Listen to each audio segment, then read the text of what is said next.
everyone, it's Old Guardian here.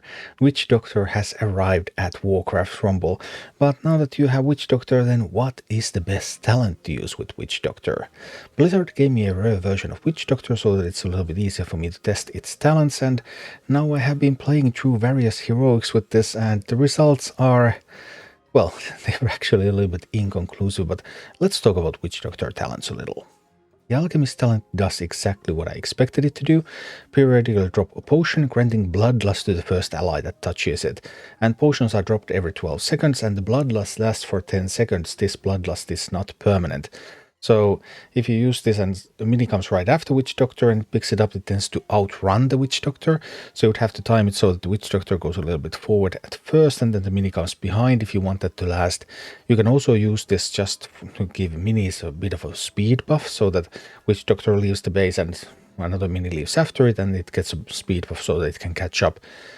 But overall, I haven't been too impressed by this. I have seen people use this a little bit in PvP, but yeah, it's fine, but it's not as influential as something like Griffin Rider's airdrop because it is quite temporary effect.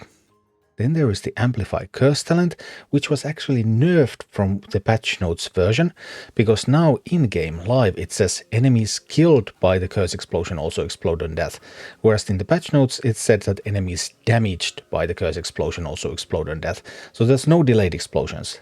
The immediate explosion has to kill an enemy so that you would get the secondary explosion. And what can the explosion kill from full health?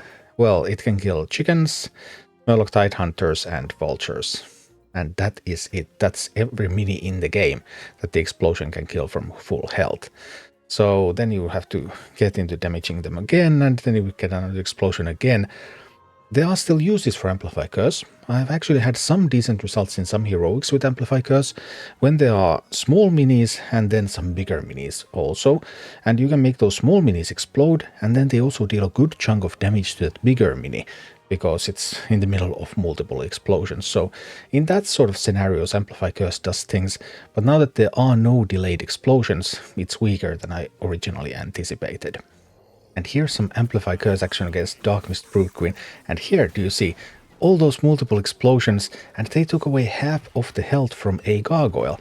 So this is kind of like the ideal situation for Amplify Curse. There's something small, something that you can make explode multiple times. There's also something big, and then those explosions hit that big target. And in some cases, Amplify Curse is actually pretty juicy. Here's also some Amplify Cursing in Son of Arugal. So I'm dropping the Witch Doctor here and boom, bunch of explosions, boom, bunch of explosions, and the secondary explosion managed to catch the Bat Rider.